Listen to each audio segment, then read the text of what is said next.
Good morning. My name is Dan Moran. This is my Module 10, Why Creating an Environment Where Students Are Known, Accepted, Valued, and Respected is So Vital to Bullying Prevention.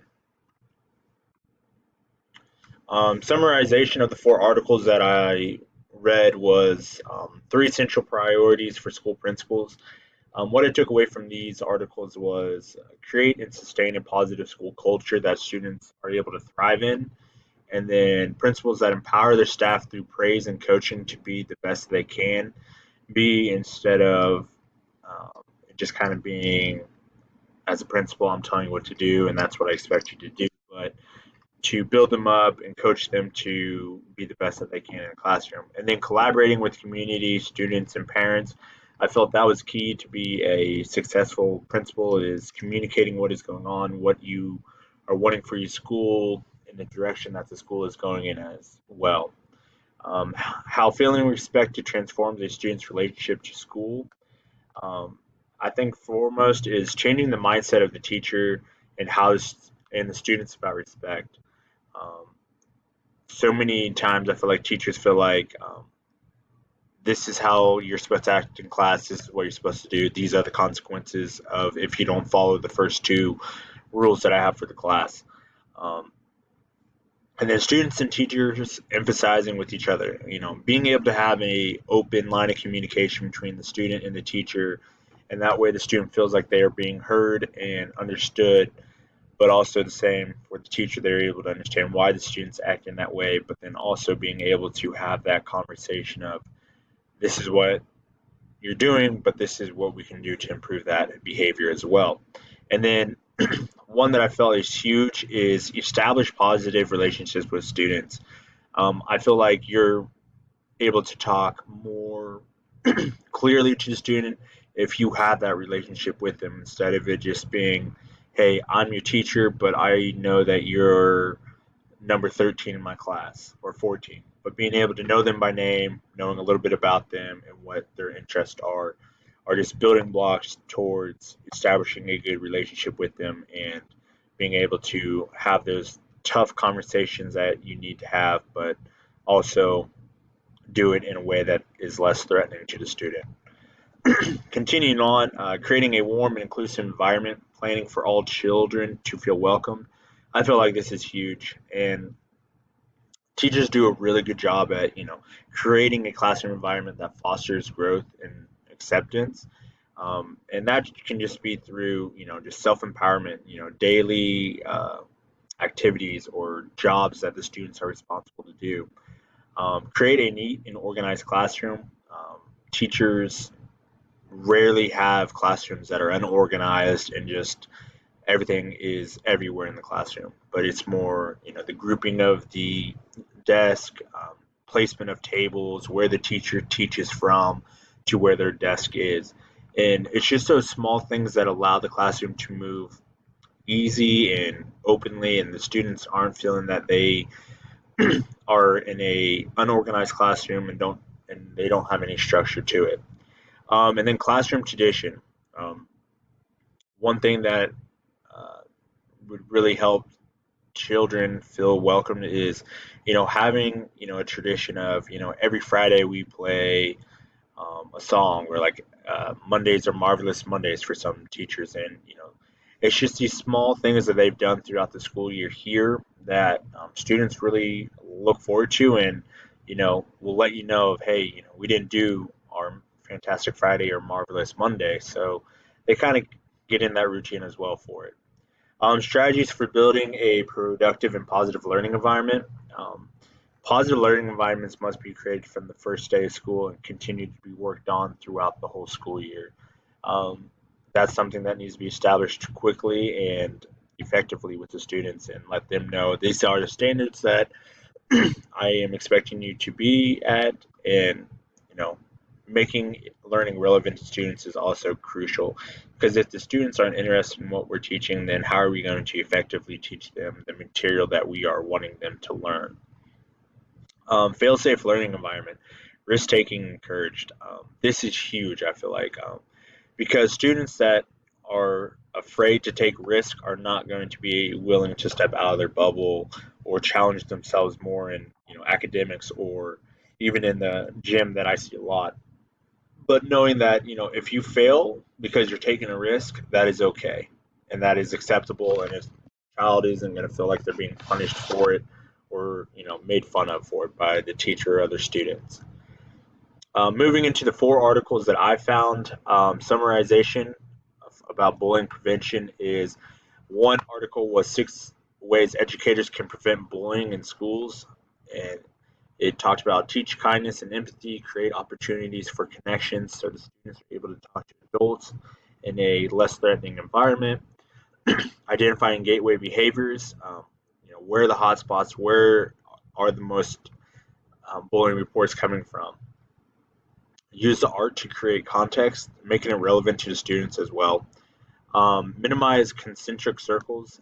That is just being able to have those tough conversations with your teachers of, hey, you are coming off as a bully to the students, and they feel that you're bullying them in the classroom as well. And that's something that um, kind of really surprised me, but it makes sense that teachers are the biggest bullies sometimes, and kids respond that way, and they learn that that is acceptable behavior through us, and then that carries on into the classroom and into the hallways and locker rooms.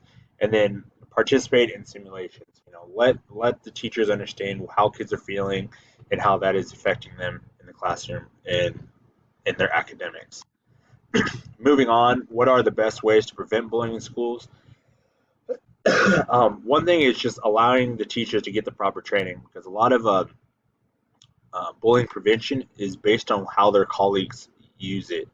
Um, by that I mean, how do the colleagues handle bullying in their classroom?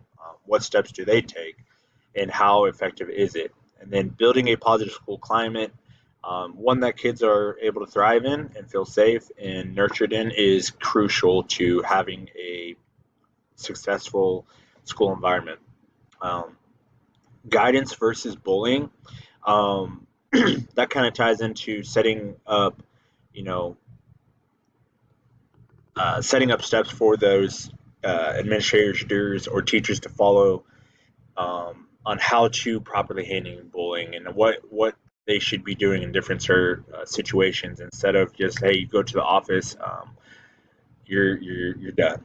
And then advanced social emotional learning, being able to have those being able to have those professional developments where teachers are able to see how students' brains are reacting to bullying, how that causes flight or flight, and just all the different data that supports what bullying does and supports how we should handle it properly. And then self awareness, self management, social awareness, and relationship management is empowering the students on how to properly handle bullying when they are being bullied. Um, Containing on how parents, teachers, and kids can take action to prevent bullying. Um, be knowledgeable and observant, and involve students and parents. High student behavior expectations. Report, report bullying and cyberbullying, and then parents should teach their children how to handle when they're being bullied, on what they should do, self advocate for themselves, find an adult, and so forth. The last one is bullying prevention in public schools. Bullying has moved outside of schools to cyberbullying over different media platforms such as Instagram, Twitter, Facebook, TikTok. There's so much different media platforms out there that students are open to being bullied through that. Student demographic and academic performance can cause bullying. Through the low achieving students feel like they are, you know, not up to the standards that all the other students are, and that can lead to just being that separation, and that achievement gap can lead into bullying from those other students that are high achievers. Provide training for employees on bullying prevention and intervention, helping them know what to do and how to handle that situation as well. So, sorry about that. That was my other PE teacher. He locked himself out of the office. So continuing on, what procedures, policies are missing various types of bullying and happening at different locations at school. Um, Teachers' bullying prevention in classrooms are based off of colleagues, so there is no real um, building-wide bullying policy that details the steps that administrators and teachers are supposed to be taking as well. Zero tolerance policies are not effective. They're really not deterring the bullying to stop. It's just okay. Um, I know I'm in trouble, but you're gonna suspend me. That's fine. But it's really not hitting the mark on what is causing that student to do the bullying and whatnot. Negative school environment also um, plays a huge factor into why bullying is happening.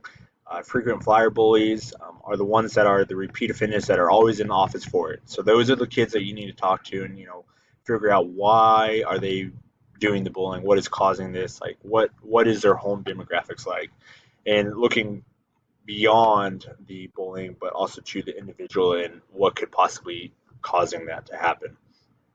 Parent involvement, parents that are proactive, um, know the signs of if their child is being bullied, being able to advocate for them, and how to properly handle bullying as a parent and explain it to their children on how they should probably handle it as well. And then lack of uniformity on definition of bullying. Some from this, I feel like some districts label bullying as different things, as just being disrespectful or being rude, um, not being kind. But if it's bullying, it's bullying. And I feel like once there's a unified definition on that throughout the whole districts and schools, then that's going to help clear up a lot of the black and gray. I mean, clear up the gray spots on bullying. It's either black or white. Bullying prevention.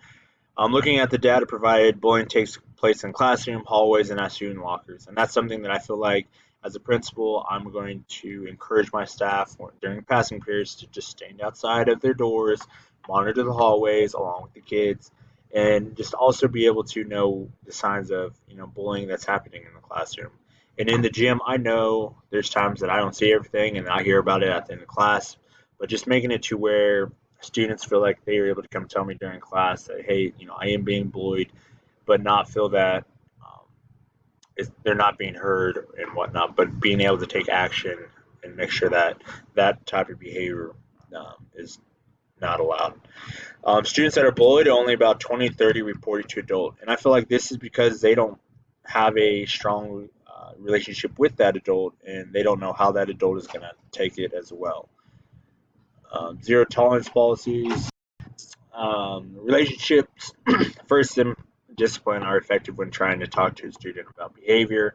Positive school climate is key. What happens in various types of bullying locations where several steps have been taken to prevent it? Bullying will decrease. Teachers will properly be trained on how to prevent bullying. Student success will increase. School community will be more aware of what bullying is, and then positive community for students to thrive in. And then this is my reference page. I apologize for all the stops. Trying to record during my plan.